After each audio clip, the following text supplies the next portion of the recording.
Bueno, ahora la siguiente charla es de función gonadal en niños y niñas con tumores hematológicos.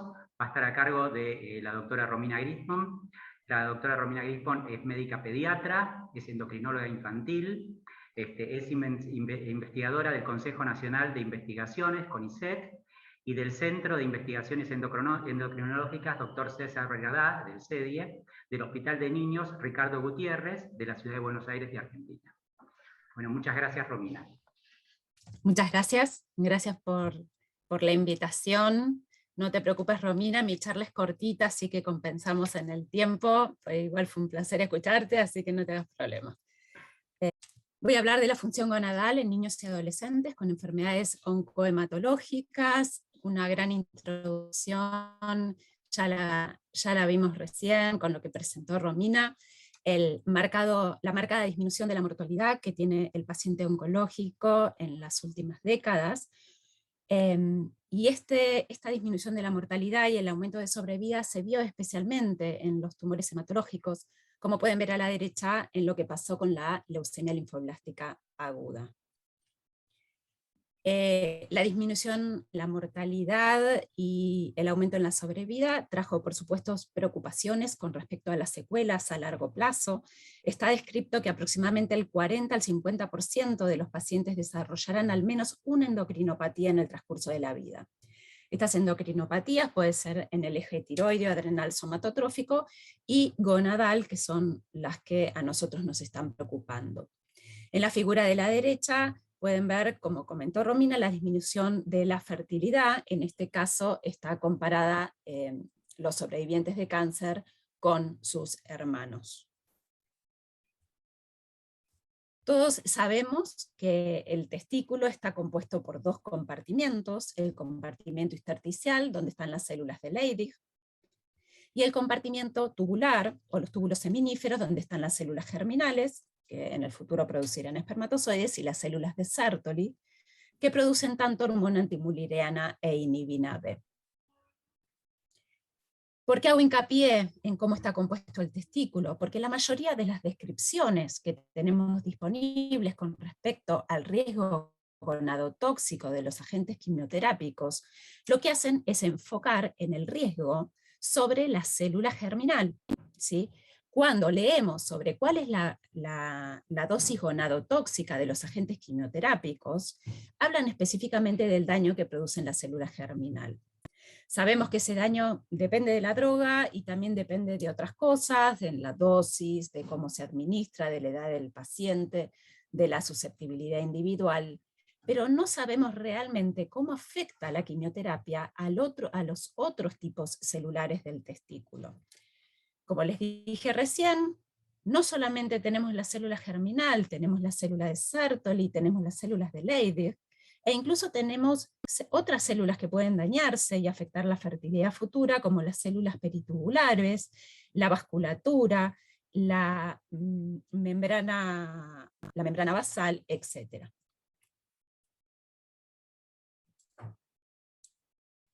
Repasando un poco la ontogenia del eje hipotálamo hipófiso gonadal, todos sabemos que en los primeros meses de vida las gonadotrofinas y la testosterona están en concentraciones muy altas. En la infancia disminuyen a valores muy bajos o prácticamente no detectables y vuelven a aumentar en la pubertad. Sin embargo, la infancia no es un periodo de quiescencia, como lo demuestran las concentraciones de AMH y de inhibina B que son producidas por la célula de Sertoli. El testículo infantil está francamente activo, especialmente la población de las células de Sertoli. De hecho, en la infancia el testículo prácticamente triplica su volumen y más del 60% del volumen testicular está dado por las células de Sertoli. Distinto es, luego de la pubertad, que la mayor parte del volumen testicular está dado por la célula germinal. Hago hincapié en la MH porque es el marcador que nosotros decidimos utilizar para evaluar la función gonadal. Sabemos que la función principal del MH se produce en el periodo de la gestación, en la diferenciación sexual, mientras que la célula de Leydig y la testosterona va a estimular la virilización de los genitales externos e internos. La producción de hormona antimülleriana va a inducir a la involución de los conductos de Müller, impidiendo la formación de útero, trompas de falopio y parte de la vagina. No sabemos realmente cuál es la función de la hormona antimülleriana en el varón luego del nacimiento, pero sí sabemos que se produce en grandes, altas concentraciones, que el único órgano que lo produce en el varón es el testículo, y poseemos valores normales para las distintas edades o para distintos estadios de Tanner, como se debe interpretar. ¿Por qué es importante saber qué pasa con la célula de Sertoli? Esto es solamente un ejemplo que nos muestra algunas de las técnicas que hoy en día son experimentales para preservar el tejido testicular en el varón. En los varones prepuberales, la mayoría de las veces no podemos preservar espermatozoides, por lo tanto, dentro de las técnicas experimentales se puede hacer una biopsia testicular. Cuando no hay riesgo de presencia de células tumorales, se puede guardar y luego reimplantar el tejido testicular, pero cuando hay riesgo de que haya células tumorales, por distintas técnicas, como citometría de flujo, se separan las distintas células para poder preservar la célula germinal, sin aislar células tumorales. Y luego se reimplantaría, cuando haya deseo de fertilidad, la célula germinal en el testículo. Esta propuesta experimental no va a servir si el tejido testicular que quedó en el individuo tiene un daño en la célula de Sertoli. Ustedes recuerden que la célula de Sertoli es fundamental para el sostén de la célula germinal y para su nutrición. Si no tenemos células de Sertoli sanas, no vamos a lograr una adecuada espermatogénesis. ¿Por qué decidimos estudiar los tumores hematológicos? Porque como les mostró Romina, los resultados del ROA nos muestran que aproximadamente más del 40 o 45% de los tumores están representados por leucemias y linfomas. Las leucemias son la mayoría, y dentro de las leucemias la mayoría son leucemias linfoblásticas agudas, y hay también leucemias mieloides agudas. Nosotros elegimos estudiar pacientes con LLA, LMA y linfoma no Hodgkin porque buscamos no solamente que tengan alta prevalencia, sino que tengan un tratamiento homogéneo, ¿no? Si bien hay diferencias, por supuesto, pero que sea relativamente homogéneo. Y porque, como les mostré anteriormente, el gran aumento de la sobrevida en los pacientes con leucemia hace que el gran porcentaje de pacientes sobrevivientes de cáncer que nos consultan hoy en día sean pacientes que sobrevivieron tumores hematológicos. Las leucemias, como vieron en una tabla que mostraron en la charla previa, están dentro de los tumores de bajo riesgo, pero bajo riesgo gonadotóxico enfocado a la célula germinal. No sabemos qué pasa con el resto de la gónada. Si observamos con detalle cuáles son las dosis acumuladas de ciclofosfamida o de ifosfamida, vemos que están algo lejos de los límites descritos para el daño de la célula germinal, pero no sabemos qué sucede con el resto. De hecho, cuando miramos con atención, es verdad, son de bajo riesgo, pero tomé un artículo para mostrarles como ejemplo, que es la prevalencia de azoospermia en pacientes que fueron tratados por distintos tumores. Y la prevalencia de azoospermia en pacientes que tuvieron leucemia resultó ser del casi el 20%, y en linfoma no Hodgkin del 11%. Entonces, definitivamente son prevalencias muchísimo menores a las que tienen otros tumores, como por ejemplo la enfermedad de Hodgkin, pero necesitamos saber qué hace que este pequeño porcentaje se dañe y qué podemos hacer para evitar ese daño. Las leucemias se clasifican en distintos riesgos, en riesgo estándar, riesgo intermedio y riesgo alto, y el tipo de quimioterapia varía de acuerdo al riesgo. Los criterios que se usan para determinar el riesgo, muchos se determinan al diagnóstico, como la edad, el recuento de glóbulos blancos, el número de blastos, la presencia de traslocaciones, pero también hay que tener en cuenta cuál es la respuesta al inicio del tratamiento a los 15 días, a los 33 días. Y esto dificulta un poco la estrategia de, bueno, definir qué riesgo tiene el tumor para decidir qué forma de preservación voy a utilizar, porque puede pasar que un paciente al diagnóstico, yo pienso que va a tener un riesgo estándar, pero si no responde como yo pensé que iba a responder a los 15 o a los 30 días, quizás termina siendo un riesgo alto y recibiendo una quimioterapia mucho más agresiva. Eso agrega complejidad. Este es un esquema de los distintos tratamientos que recibe, el riesgo estándar, el intermedio y el alto. No puse las drogas, primero porque no soy experta en esto, y después porque son muchísimas. Pero algo para destacar es que el riesgo alto recibe estos bloques de quimioterapia, que son bloques de muchas drogas distintas y que se repiten varias veces, marcando una diferencia importante en la agresividad de la quimioterapia que recibe el riesgo alto con la que recibe el riesgo intermedio y el riesgo estándar. Entonces nos propusimos nosotros determinar si los tratamientos oncológicos afectan la función endocrina del componente somático del testículo en niños y adolescentes con estos 3 tumores. Primero realizamos un estudio retrospectivo que fue publicado. Como está publicado y como tenemos poco tiempo, no lo voy a mostrar. Les voy a mostrar el estudio prospectivo que empezamos hace algunos años. Las medidas de resultado principales fueron las concentraciones de AMH y la FSH como un marcador indirecto de la función de célula de Sertoli, y como objetivos secundarios también evaluar otras medidas de resultado como la testosterona y el LH para evaluar así la función de célula de Leydig.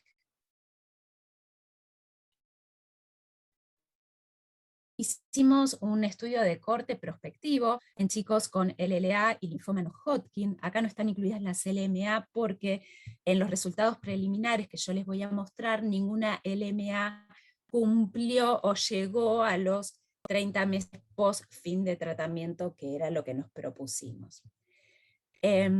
Nosotros incluimos pacientes diagnosticados en el hospital entre el 2013 y el 2015, que derivaba el servicio de hemato-oncología en el momento del diagnóstico. Excluimos a los pacientes que tenían compromiso del sistema nervioso central, o que tenían compromiso testicular al diagnóstico, o que tenían alguna otra afección que ya sabemos que produce un hipogonadismo. Realizamos un cálculo del tamaño muestral, nos propusimos incluir aproximadamente 60 pacientes, y mostrar el resultado de 22 de estos 61 pacientes que fueron incorporados, que ya finalizaron el tiempo de control. Nosotros los seguimos hasta 36 meses luego de finalizado el tratamiento. 17 pacientes tenían LLA, 5 pacientes tenían linfoma no-Hodgkin, 17 estaban prepuberales, el resto ya estaban en la pubertad. La edad al diagnóstico era de 6 años como mediana, pero con un amplio rango en los prepuberales. Y en los puberales, la mediana de edad al diagnóstico era de 13.3 años. La mediana de seguimiento fue de 4.4 años. Podemos observar cómo se comportaron las concentraciones de hormona antimuleriana en niños prepúberes durante el periodo de tratamiento y post-tratamiento. Para que se hagan una idea, el tratamiento medio de las leucemias dura más o menos 2 años. ¿sí? Así que luego de los 2 años es seguimiento post-fin de tratamiento. Lo más importante a destacar, y es la conclusión principal del trabajo, es que en ningún momento los pacientes tuvieron una AMH menor a -2 score de desvío estándar, que es lo que nosotros consideramos como patológico. Por otro lado, también podemos destacar que, como pueden ver, la mayoría de los pacientes aumenta las concentraciones de AMH luego de iniciado el tratamiento. Hay una diferencia significativa en las concentraciones a los 3 meses, que son mayores que las concentraciones al diagnóstico. Esto realmente nos sorprendió. Si lo miramos con mayor aumento, son los mismos datos, pero con mayor aumento podemos ver cómo se ve el aumento luego de el primer ciclo de tratamiento quimioterápico y el segundo ciclo, que se llaman 1A y 1B. Buscando bibliografía encontramos que algunos otros trabajos, estudiando quizás la inhibina B, pero que también es un marcador sertoliano, mostraban, por ejemplo, que el 60% de los pacientes tenían al diagnóstico una inhibina B menor al percentilo 25. En la figura de abajo lo ven mejor, como los pacientes con LLA tienen una, creo, no me acuerdo si esto era mediana o media, al diagnóstico que está en -1. ¿Sí? Tengan en cuenta que normalmente debería estar en 0, score de desvío estándar. Por otro lado, evaluamos, esperen que voy a correr esto, los pacientes que iniciaron la pubertad. 6 de los pacientes prepuberales iniciaron la pubertad en el seguimiento. Y aquí, en esta figura, podemos ver cómo evolucionaron los niveles de AMH en estos pacientes que iniciaron la pubertad. Y la verdad es llamativo ver cómo la mayoría de los pacientes tienen o un aumento en el score de desvío estándar del AMH o una disminución más lenta. Abajo vemos cómo se comportaron la AMH en los pacientes que ya iniciaron el tratamiento estando puberales. Y vemos que en uno de ellos pasa lo mismo, tiene unas concentraciones de AMH mayor a lo normal.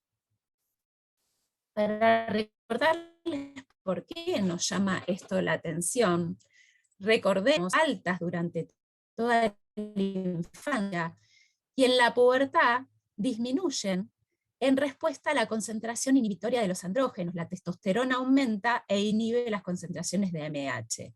Da la sensación que algo, en este caso, no se está produciendo de la misma manera que se produce en la fisiología normal.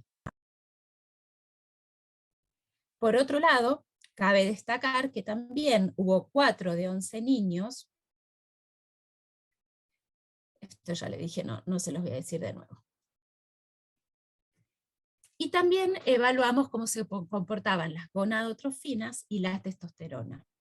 Como pueden ver abajo a la izquierda, la mayoría de los pacientes tuvo concentraciones de testosterona que estuvieron dentro de los límites normales. Por supuesto que la testosterona solamente la evaluamos en los pacientes puberales, ya que en la infancia es normal tener una testosterona no dosable. Con respecto a las gonadotrofinas, también evaluadas en los pacientes puberales, podemos ver que un porcentaje de pacientes tuvo tanto LH como FSH por arriba de los límites normales, pero todos los pacientes normalizaron las gonadotrofinas a los 30 meses post fin de tratamiento. Podríamos decir que el aumento de gonadotrofinas es transitorio y moderado. Si hay algo que todavía no podemos hacer en este trabajo y que queremos hacer es evaluar por grupo qué diferencia tiene la respuesta entre los pacientes que tienen alto riesgo y los pacientes que tienen riesgo estándar e intermedio. Este es un trabajo de la bibliografía, no es este trabajo, pero muestran los valores hormonales a largo plazo después de la quimioterapia, y podemos ver cómo los pacientes que tenían riesgo estándar e intermedio tienen tanto LH, FSH e inhibina B, que es comparable con los de un grupo control, mientras que los pacientes que tenían leucemia de alto riesgo tienen gonadotrofinas más elevadas y inhibina en menor concentración. Entonces podemos concluir que en este análisis preliminar, que incluye solamente 22 niños, pero que tienen un buen seguimiento longitudinal, no observamos ningún compromiso de la función de la célula de Sertoli durante todo el tipo de seguimiento. Sí observamos una elevación transitoria de las gonadotrofinas que podrían reflejar un efecto deleterio y quizás reversible de la quimioterapia. Por otro lado, esas dos observaciones, que la MH sérica aumenta en la primera parte del tratamiento, y que existe una disminución leve o tardía de la MH en un grupo de pacientes que empieza la pubertad, realmente deberíamos confirmarlo cuando finalice el protocolo con un número mayor de pacientes. Por otro lado, nos propusimos también evaluar qué pasaba con las mujeres, hacer un estudio prospectivo y longitudinal de mujeres con estos diagnósticos que iban a ser sometidas a quimioterapia. En las mujeres también podemos utilizar a la MH como un marcador de función gonadal, como bien explicó Romina. La MH es producida por los folículos pequeños, por los folículos primordiales y los folículos preantrales. Los folículos primarios dije, no primordiales.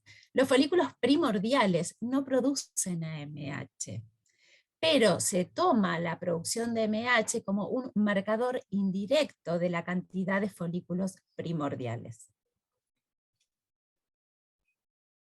La AMH normalmente disminuye a lo largo de la vida y ha demostrado ser un buen predictor de la transición a la menopausia, comparable con algunos otros variables, ¿sí? Como el número de folículos centrales o otros marcadores hormonales.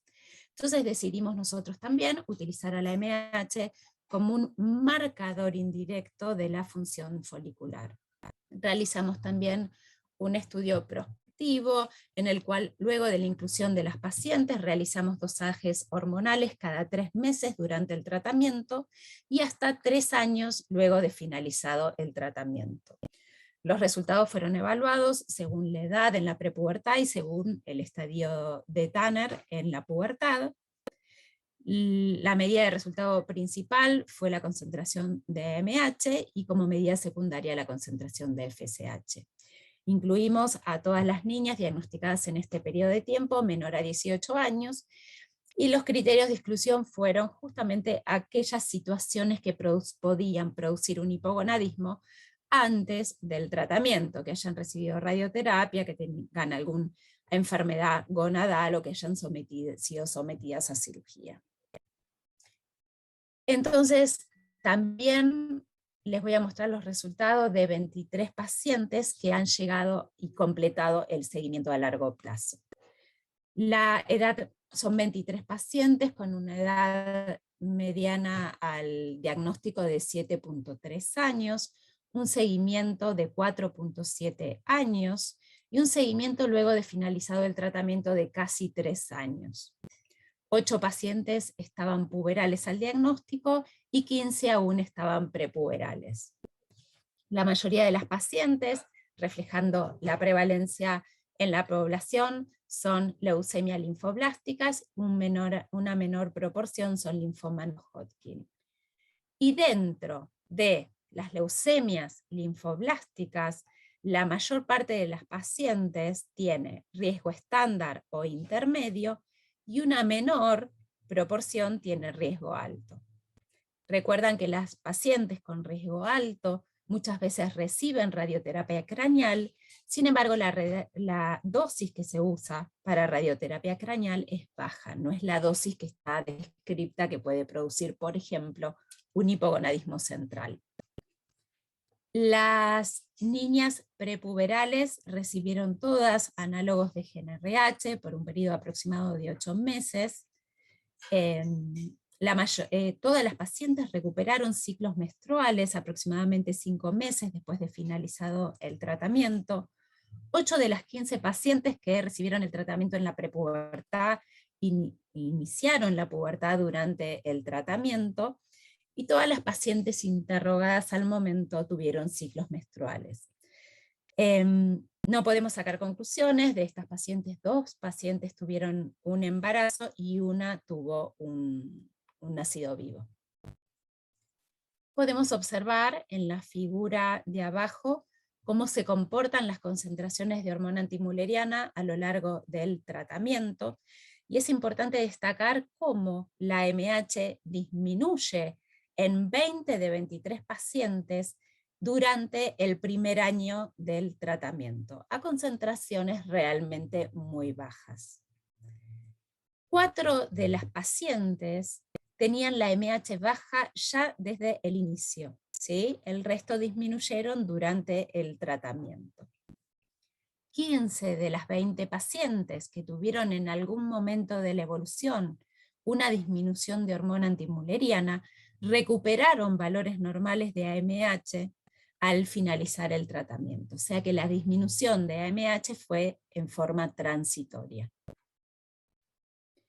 En esta figura vemos solamente las pacientes que no recuperaron una AMH normal luego de 3 años de finalizado el tratamiento.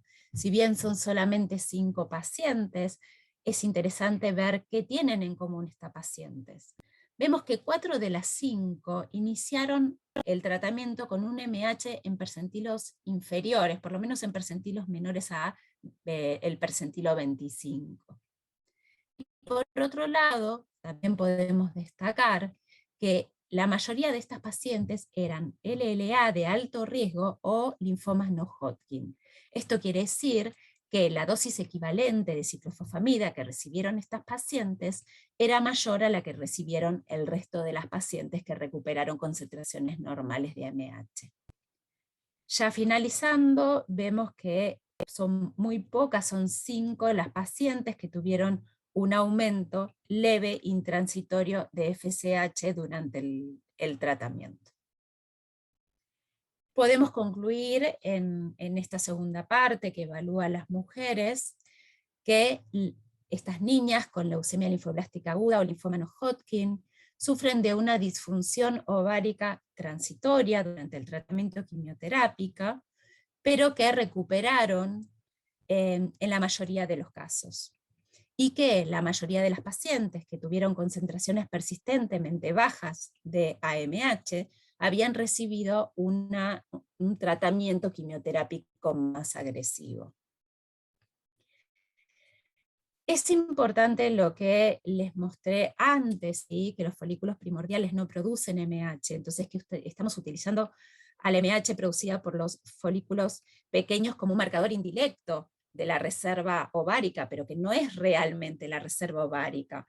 ¿Por qué hago hincapié en esto? Porque si la MH me reflejara la reserva ovárica, la disminución de la MH no se podría recuperar, porque las goñas no se recuperan.